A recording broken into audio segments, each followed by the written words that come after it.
പണ്ട് മുത്തശ്ശി പറഞ്ഞു തന്ന കഥയിലെ ഏറെ കൗതുകം തോന്നിയ ഒരു കഥാപാത്രം. ഇത്തവണത്തെ ചാപ്റ്റർ 4ന്റെ യാത്ര ആ കഥാപാത്രത്തെ തേടിയാണ്. പറയിപെറ്റ പന്തരൂലത്തിലെ വരരുചിയുടെയും പഞ്ചമിയുടെയും 12 മക്കളിൽ 5ാമനായ നാരായണത്വ ഭ്രാന്തനെ തേടി.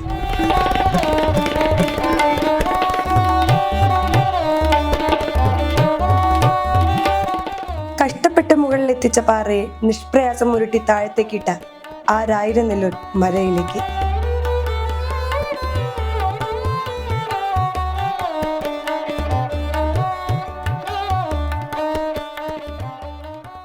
പുലർച്ചെ 5 മണിക്കാണ് പൂജയ്ക്കായി പൂജാരി മല കയറുന്നത്. അതിനാൽ അതിനു മുൻപ് തന്നെ ഞങ്ങൾ അവിടെ എത്തി.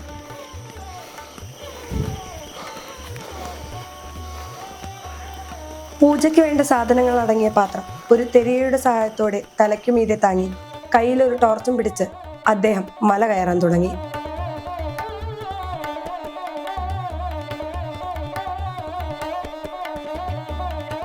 മലയുടെ അടിവാരത്തെ നാരായണത്വമംഗലത്ത് ആമയൂർ മനയിലാണ് നാരായണത്വ ഭ്രാന്തന്റെ പിൻഗാമികൾ താമസിക്കുന്നത്. അവരാണ് ഇവിടത്തെ പൂജാകർമ്മങ്ങൾ ചെയ്യുന്നത്.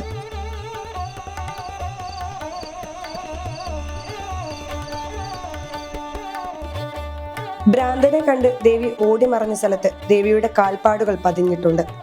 7 കാൽപ്പാടുകളാണ് അവിടെയുള്ളത്. അതിലൊന്നിൽ പൂവും കനിയും വെച്ച് ഭ്രാന്തൻ പൂജ ചെയ്ത് ദേവിയെ പ്രീതിപ്പെടുത്തിയെന്നാണ് വിശ്വാസം. പ്രതിഷ്ഠയില്ലാത്ത ഈ ക്ഷേത്രത്തിൽ വാൽക്കണ്ണാടിയിലാണ് പൂജ നടക്കുന്നത്. ദേവിയുടെ 6ാമത്തെ കാൽപ്പാടിലൂടെ ഊർന്നു വരുന്ന ജലമാണ് വിശ്വാസികൾക്ക് തീർത്ഥമായി നൽകുന്നത്.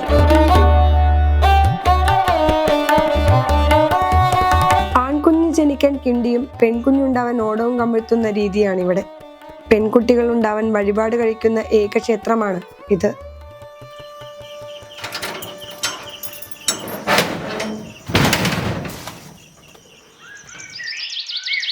ഇവിടെ എങ്ങനെയാ വെച്ചാൽ രാവിലെ 6 മണിക്ക് തുറക്കും.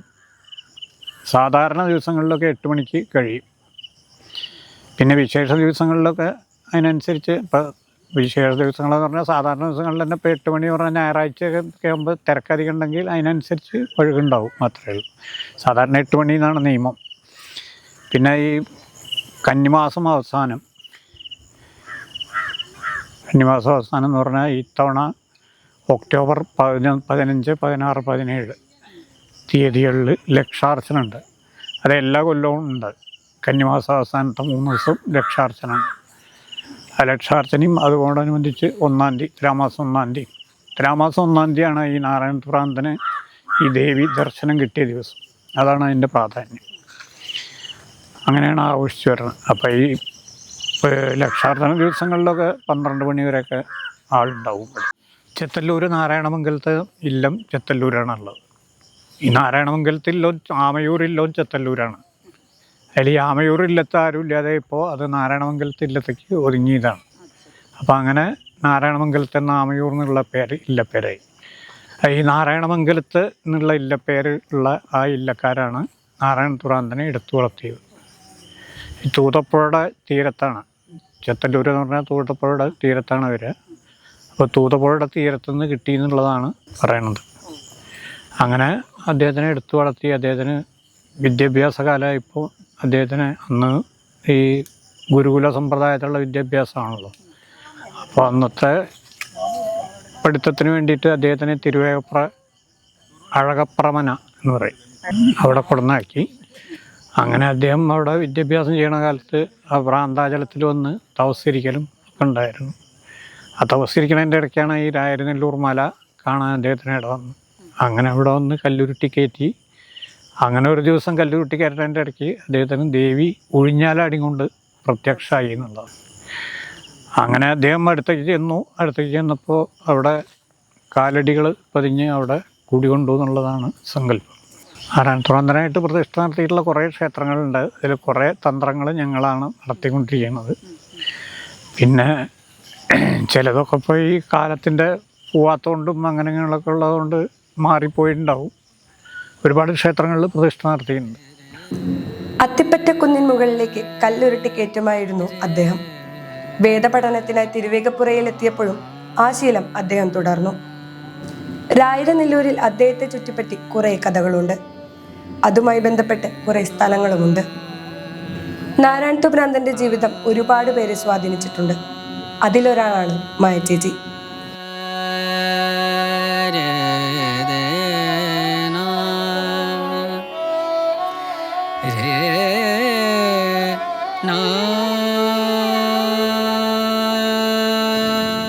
നാരായണത്തു ഭ്രാന്തനെ അടുത്തറിഞ്ഞ ചേച്ചി അദ്ദേഹത്തെക്കുറിച്ച് എഴുതിയിട്ടുണ്ട്. അങ്ങനെയുള്ള ചേച്ചിയുടെ ജീവിതത്തിലൂടെ നമുക്ക് നാരായണത്തു ഭ്രാന്തനെ അറിയാം. 17 വയസ്സുള്ള ഒരു പെൺകുട്ടി, ഫലത്തിൽ അനാഥയായിട്ടുള്ളൊരു പെൺകുട്ടി, ദയനീയാവസ്ഥയിലുള്ള ഒരു പെൺകുട്ടി. അവളെ ആകർഷിക്കുന്ന ഏറ്റവും നല്ലൊരു വസ്തു അല്ലെങ്കിൽ കഥാപാത്രം ഇവിടെ ഉണ്ടായിരുന്നു. എന്തെങ്കിലും കാണണം എന്ന് വളരെ ആഗ്രഹിക്കുന്ന, എന്നാൽ ഒരിക്കലും കാണാൻ ഇനി പറ്റില്ലാത്ത ഒരു കഥാപാത്രം. രാരല്ലൂര് എന്ന് പറയുന്ന ഈ സ്ഥലത്ത് വന്നിട്ടാണ് അതേവരെ കഥകളിൽ വായിച്ചു കേട്ടിട്ടുള്ള അയാളെ ഒരുപാട് ആരാധനയോടെ ആ പെൺകുട്ടി ഇങ്ങനെ മനസ്സിൽ വെക്കുന്നത്. തുലാമാസം 1-ാം തീയതി വല്ലാതെ എക്സൈറ്റഡ് ആയിട്ട് ഇപ്പം ഞാൻ ഈ ഇരിക്കണ ഈ ആലിൻ്റെ ഈ ഒരു സ്പേസിലേക്ക് ആ കുട്ടി വരികയാണ്.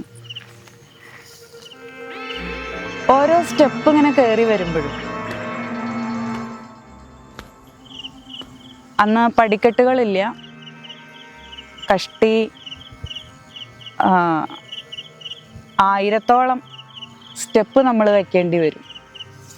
മുകളിലേക്ക് കയറും തോറും കിതപ്പാണ്. ഓരോ കിതപ്പും കുതിപ്പിൻ്റെ ആദ്യപടിയാണ്. അങ്ങനെയാണ് ആ പെൺകുട്ടി വിചാരിക്കണത്. കാരണം അത്രമാത്രം കാണാൻ ആഗ്രഹിക്കുന്ന, അനുഭവിക്കാൻ ആഗ്രഹിക്കുന്ന ഒരു വ്യക്തിത്വമാണ് മുകളിലുള്ളത്. ഇവിടെ ഒരു ക്ഷേത്രമുണ്ട്. ഒരു ചെറിയ വാൽക്കണ്ണാടിയിൽ വിളങ്ങുന്ന ഭഗവതിയാണ്, ദുർഗാദേവിയാണ് പ്രതിഷ്ഠ. ആ ക്ഷേത്രത്തിലേക്കാണ് പ്രധാനമായിട്ട് തുലാമാസം 1-ാം തീയതി ആൾക്കാർ കയറി വരുന്നത്. ഈ പെൺകുട്ടിയെ സംബന്ധിച്ചിടത്തോളം ആ ക്ഷേത്രമോ ആ ഭഗവതിയോ ഒന്നുമല്ല, മറിച്ച് അവൾ കഥകളിൽ കേട്ടിട്ടുള്ള ആ ഒരാൾ പറയിപ്പറ്റ പന്തിരുകുലത്തിലെ മറ്റൊരു വ്യക്തിത്വത്തിനും കീഴടങ്ങാത്ത, മറ്റൊരു വ്യക്തിത്വത്തോടും സാധർമ്മ്യം പ്രാപിക്കാത്ത ഏകാഗിയായ നാറാണത്ത് ഭ്രാന്തനാണ്. 1000 അർത്ഥമതേകും പ്രയത്നം മുഴുഭ്രാന്തന്റെ ചെയ്തികളായി ചമച്ചു മുമ്പിലി പാറയായി കാത്തു നിൽക്കുമൊരു മർത്യലോകത്തിൻ്റെ. നാറാണത്ത് ഭ്രാന്തൻ എന്ന വ്യക്തിയുടെ അത്യപൂർവമായിട്ടുള്ള ചര്യകളെ കുറിച്ച് കേട്ട് വല്ലാതെ ആ വ്യക്തിത്വത്തിന് അടിപ്പെട്ടു പോയ പെൺകുട്ടി ഈ ഒരു പ്രദേശത്ത് മൊത്തം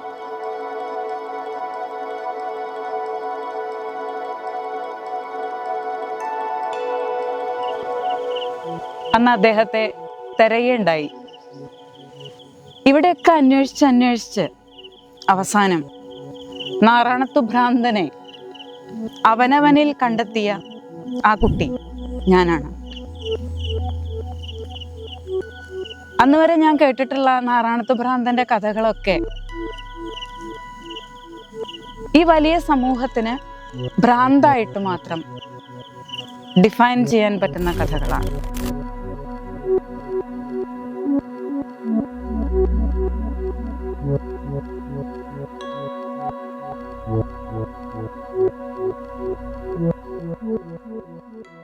പറയിപ്പറ്റ പന്തിരുകുലം തന്നെ എന്നെ സംബന്ധിച്ചിടത്തോളം ഒരു വളരെ നല്ല കോൺസെപ്റ്റാണ്.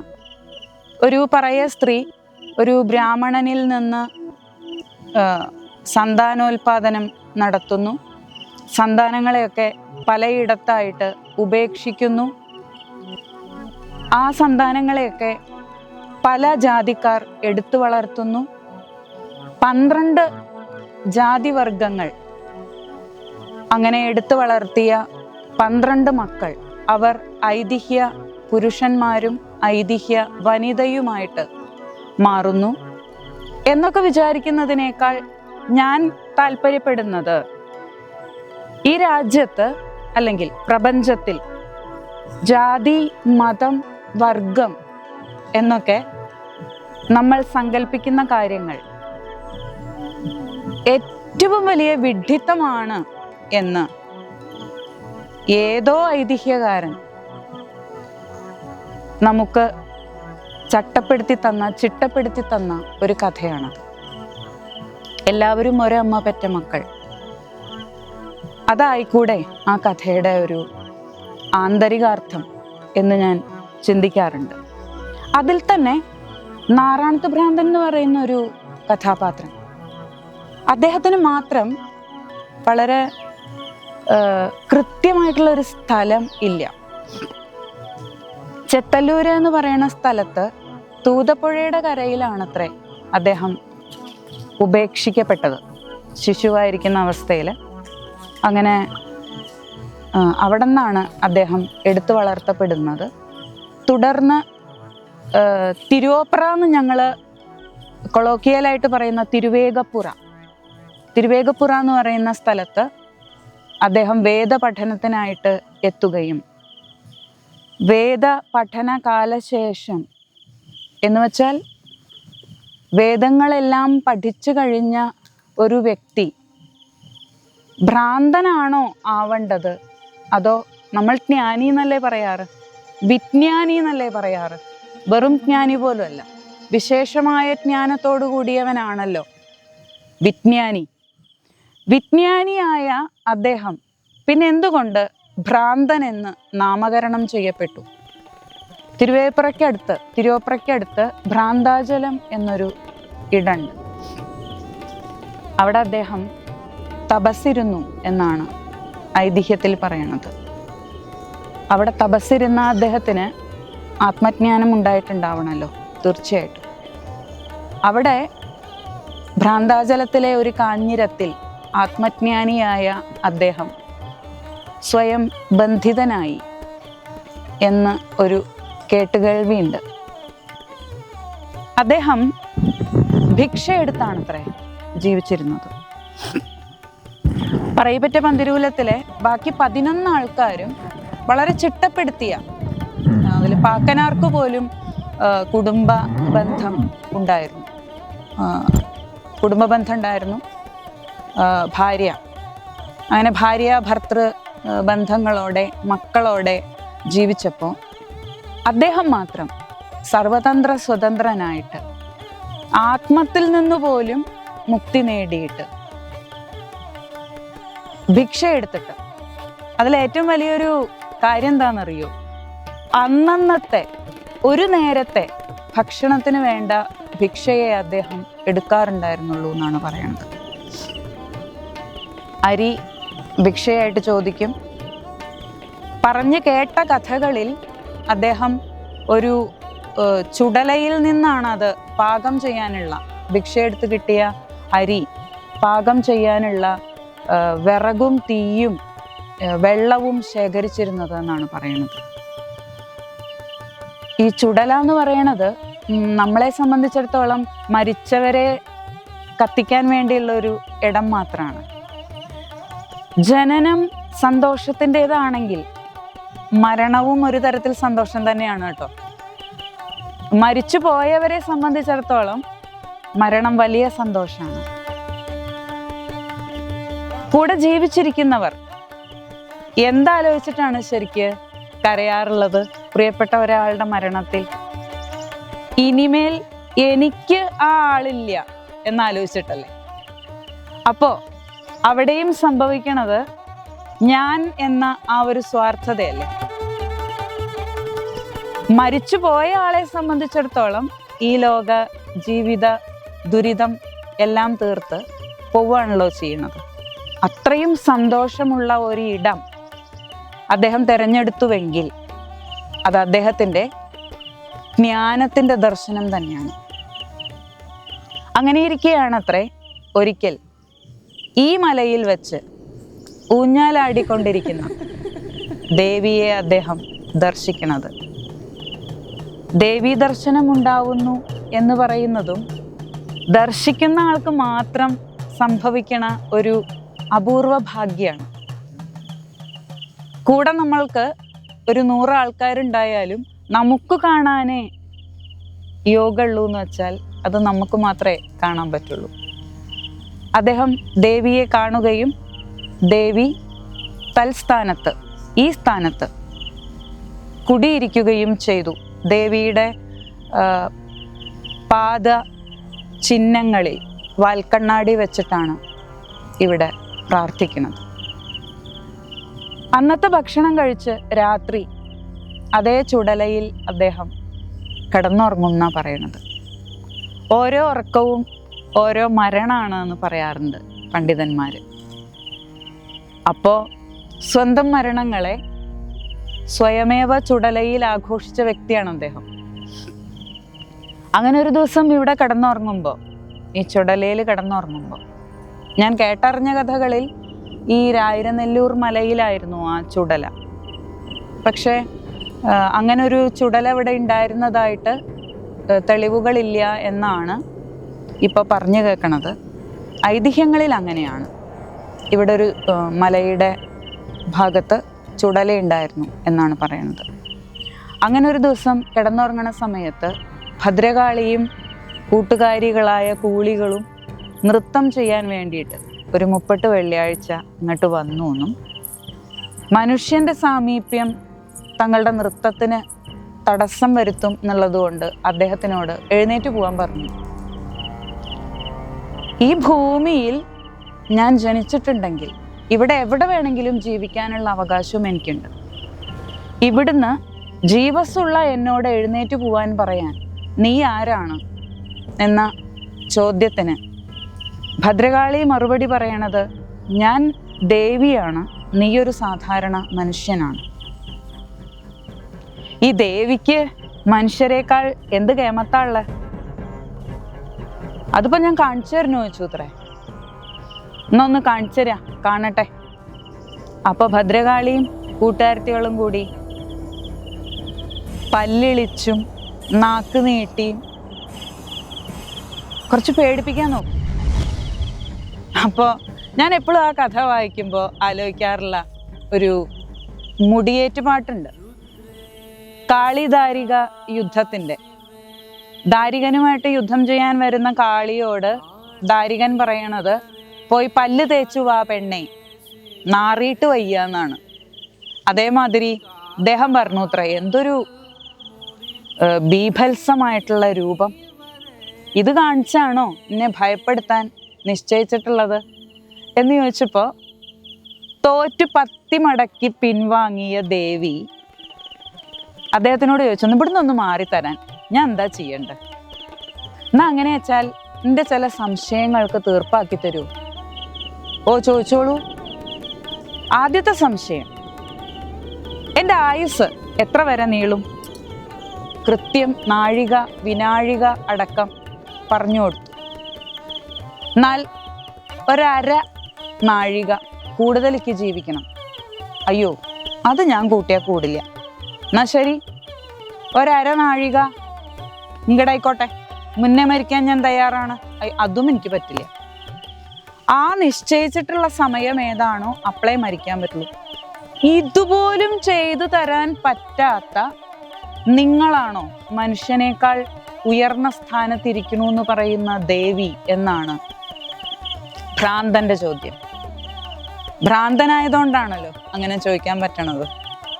ഭ്രാന്തനല്ലായിരുന്നു എന്ന് വെച്ച് കഴിഞ്ഞാൽ ഭദ്രകാളിയുടെ ആദ്യത്തെ പല്ലിളിക്കലിൽ തന്നെ ബോധം കെട്ടിട്ട് താഴത്തേക്ക് വീണ്ടുണ്ടാവൂലോ. അതുപോട്ടെ, ആരാണ് ഇങ്ങനെ ഒരു ചുടലയിൽ വന്ന് ഭക്ഷണം കഴിച്ച് കിടന്നുറങ്ങാൻ തയ്യാറാവുക? ഈ ചുടല എന്ന് പറയുന്ന സാധാരണക്കാരനായ ബുദ്ധിമാനായ മനുഷ്യനെ സംബന്ധിച്ചിടത്തോളം ചുടല എന്ന് പറയുന്ന സ്ഥാനം എന്ന് പറയുന്നത് ഭയപ്പെടുത്തുന്ന, മരിച്ചുപോയവരുടെ സ്ഥലം, അശുദ്ധമായ സ്ഥലം ആണല്ലോ.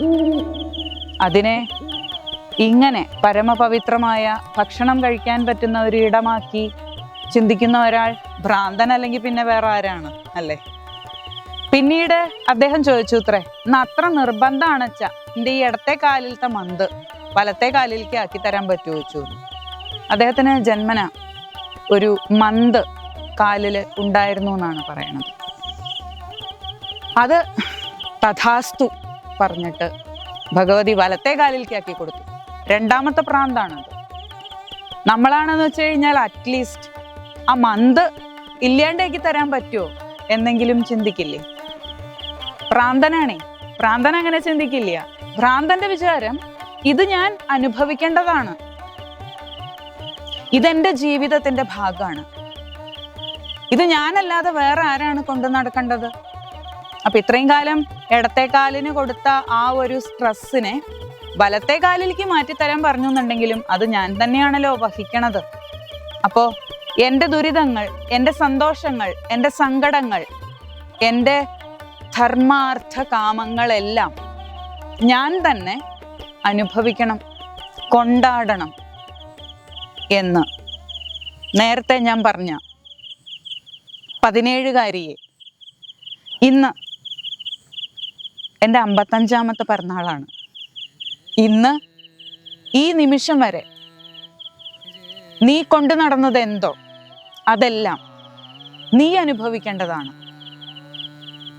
എന്നെന്നെ എപ്പോഴും ഇൻസ്പയർ ചെയ്യുന്ന, ഇനിയും മുന്നോട്ട് മുന്നോട്ട് ഉയരങ്ങളിലേക്ക് ഉയരങ്ങളിലേക്ക് എന്ന് എന്നെ പഠിപ്പിച്ച ആ ഭ്രാന്തൻ താഴെ രാരല്ലൂര് മലയുടെ താഴെ നടുവട്ടത്ത് നിന്ന് ഭീമാകാരമായൊരു കല്ല് ഉയർത്തിയിട്ട് പ്രഭാതത്തിൽ ആരംഭിക്കുന്ന ആ പദ്ധതി സായംകാലത്ത് ഇതിൻ്റെ മുകളിലേക്ക് കൊണ്ടുവന്ന് അവസാനിപ്പിക്കല്ല, അവസാനമല്ല, അത് തുടക്കം മാത്രമാണ്.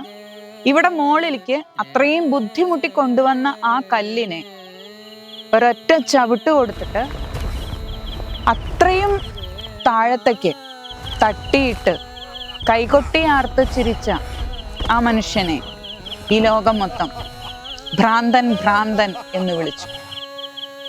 എത്ര അധ്വാനിച്ചിട്ട് ചെയ്ത ഒരു കാര്യം, അതിനെയാണല്ലോ ഇത്ര നിഷ്പ്രയാസം എന്ന പോലെ ഈ വിഡ്ഢി ചെയ്തത്, തട്ടിക്കളഞ്ഞത് എന്ന് ഈ ലോകം മുഴുവൻ ആർത്തു വിളിച്ചു. എന്തായിരുന്നിരിക്കാം അദ്ദേഹം അതുകൊണ്ട് ഈ പ്രപഞ്ചത്തിനോട് വെളിപ്പെടുത്താൻ ആഗ്രഹിച്ചത്? ഉയരത്തിൽ എത്തുന്തോറും ഞാൻ വരുന്നത് ഇത്രയും ഉയരത്തിലേക്കാണെന്നും ഉയരം കൂടുന്തോറും പതനത്തിൻ്റെ ശക്തി കൂടും എന്നും നമ്മളെ ബോധിപ്പിക്കുകയായിരുന്നു ആ മഹാപണ്ഡിതൻ. അദ്ദേഹത്തിനെ കാണാൻ 23 വയസ്സിന് ശേഷം എൻ്റെ ശരീരം എന്നെ സമ്മതിച്ചില്ല. ഞാനൊരു മഹാരോഗിയായി മാറി. പിന്നീട് നാറാണത്ത് ഭ്രാന്തനിൽ നിന്ന് ഇൻസ്പിരേഷൻ കിട്ടിയ ഒരാൾക്ക് അത്ര പെട്ടെന്ന് കീഴടങ്ങാൻ പാടുന്നു. അത് എൻ്റെ നാടിനെയും എൻ്റെ ആരാധ്യ പുരുഷനെയും ഞാൻ മോശപ്പെടുത്തല്ലേ? അർത്ഥമതേകും പ്രയത്നം മുഴുഭ്രാന്തന്റെ ചെയ്തികളായി ചമച്ചു മുമ്പിലി പാറയായി കാത്തു നിൽക്കുമൊരു ഞാൻ ചെന്ന് കയറിയത് സാംസ്കാരിക തലസ്ഥാനമായ തൃശ്ശൂരിലാണ്. നാറാണത്ത് ഭ്രാന്തന്റെ കഥ അഭിമാനത്തോടുകൂടി ഞാൻ എവിടെയൊക്കെ പറഞ്ഞിട്ടുണ്ടോ അവിടുന്നൊക്കെ ഒരു 8-10 ആൾക്കാരെങ്കിലും വെറുതെ അല്ലാട്ടോ ഇങ്ങനെ എന്ന കമൻ്റാണ് എനിക്ക് കിട്ടിയിട്ടുള്ളത്. വെറുതെ അല്ലാട്ടോ ഇങ്ങനെയെന്ന് വെച്ച് കഴിഞ്ഞാൽ വെറുതെ അല്ല, പ്രാന്ത് എന്ന്.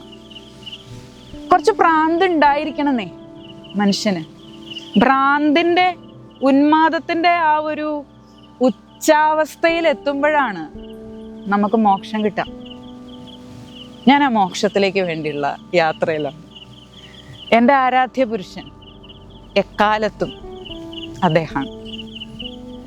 എക്കാലത്തും ഭ്രാന്ത ഭ്രാന്ത എന്ന് വിളിക്കുമ്പോൾ എനിക്ക് കിട്ടുന്ന ആ ഊർജം ഉണ്ടല്ലോ, അതാണ് എന്നെ മുന്നോട്ട് നയിക്കണത്.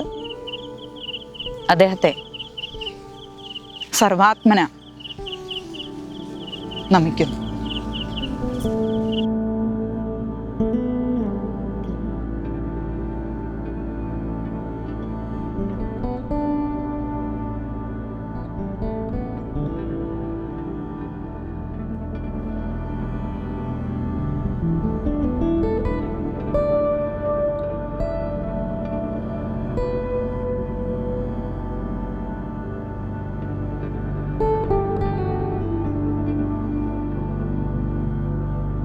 മനസ്സിലുണ്ടായിരുന്ന കല്ലുകൾ ഓരോന്നായി താഴേക്ക് ഉരുട്ടിയിട്ട് ഞങ്ങളിൽ മലയിറങ്ങുകയാണ്.